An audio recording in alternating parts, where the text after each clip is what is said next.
Well, good afternoon, my friends. Very frosty Friday to you. Bin day in the Budden household.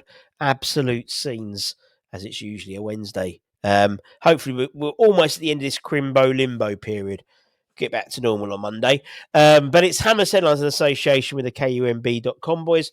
As always, a few stories there or thereabouts. There's going to be plenty coming out with the transfer window now officially open.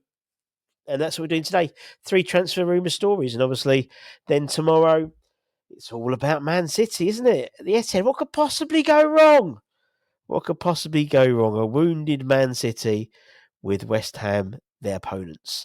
So let's get into it, shall we? So we're going to go with a striker, a midfielder, and a forward. Simple. All 3, job done. We can tick off the January transfer window 2025. But according to Talksport, West Ham want to bring Tomori back to the Premier League this month. It's something we know that there's been rumours that we've been interested in him. But they reported yesterday that Hammers, as well as Spurs, Newcastle, and Brentford, are all vying to sign the AC Milan defender this season. After recent struggles, to be fair, in Serie A this season for the England international centre half, the 27-year-old has made just 9 league appearances for the Rosariera this term, totaling just 13 minutes in the last 10 games. And this has alerted the likes of us, Spurs, Newcastle, Brentford, over his potential transfer availability. We've shipped 35 goals so far, the 4th worst of any side in the Premier League. And, that interest with the others will only ramp up. He's homegrown as well, so it's a huge plus for him. Apparently, Milan want to sell. So you'd be looking at around probably his age, about £25 million, £27 million for him. Good player. I just don't know how much money we've got available, in all honesty. Get that. Could you try it? In terms of how, our priorities, and obviously clearly we've got priorities in, I'd say, the defence, the midfield, and the forward positions.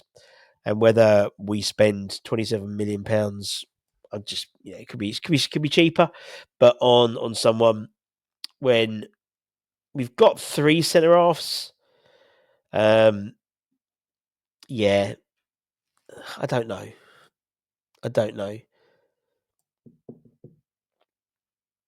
In terms of priorities, I think for me the other 2 areas are probably actually they are and they aren't, because actually looking at it, we've conceded 79 goals the calendar year just gone, which is the most we've ever done in the Premier League history. And actually, if you don't concede a goal, all you got to do is score 1 to win, rather than if you concede a goal, score 1 just to get a draw. So for me, it's always been defence first, and it might be actually a useful acquisition. But let me know what you think in the comments below.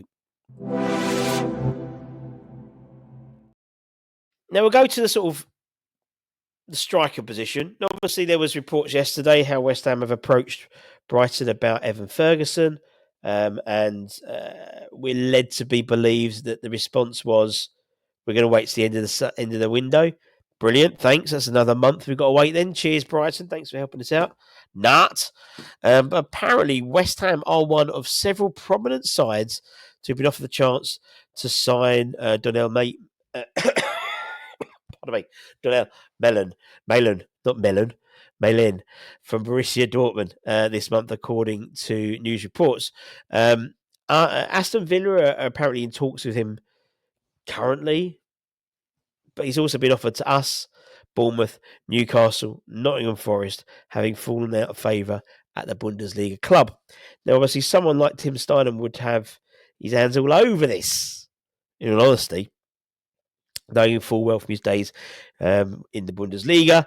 A price tag of around £25 million has been set for him, who is currently under contract until 2026, but on the fringes at Dortmund, who are apparently open to letting the 25, I thought he was much older than that, 25-year-old Dutchman leave in the January transfer window.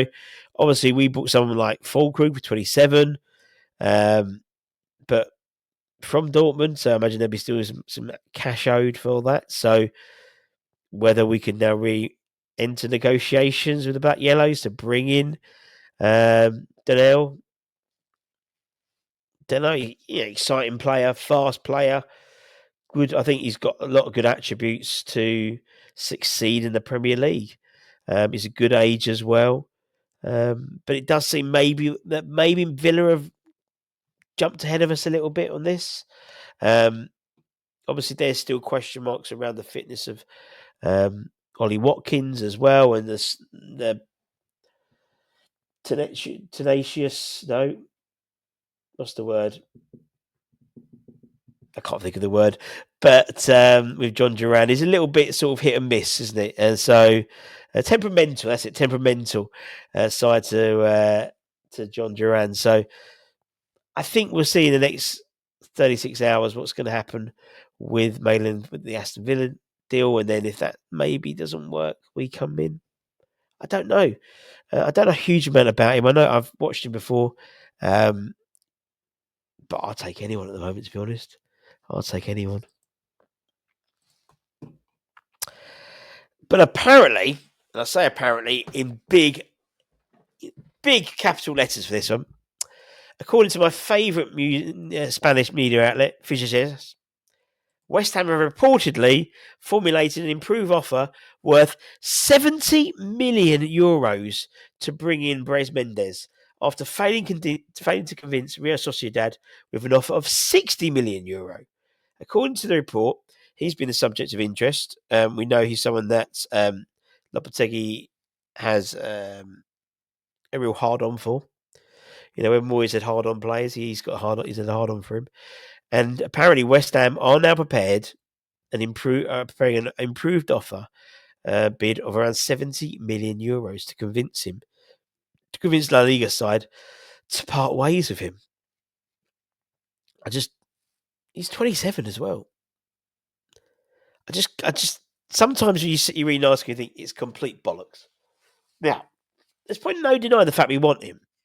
He's a good player. He'll give us that sort of drive going forward. But there's no way we're going to part with, and it's a bid, so it's collectively, it'll be signing on fees and add-ons and extras, but there's no way we've got that much money to spend on one position. And arguably, probably the third priority position. The striker being the top priority, then the defender, I'd say, and then a midfielder. There's no way. Would love him to see him at West Ham. I think he'd be the type of player we'd all really enjoy watching and we'd get behind, but not going to happen, my peeps. Not going to happen. Let's have some sense of realism, shall we? And there we go. Thank you very much for your time. As per usual, don't forget to check out Needs Brown for the latest news, reviews, opinions, ITKs on there all the time. And they're always right because we signed 200 players last summer, didn't we? That's something we were linked with. And looking forward to tomorrow. Behind closed fingers. I think I'll be doing the watch along from behind a sofa in fear of what could happen. But anyway, apart from that, cheerio. Take care, stay safe, stay warm, stay humble. Have a lovely Friday evening. Much love. Bye-bye.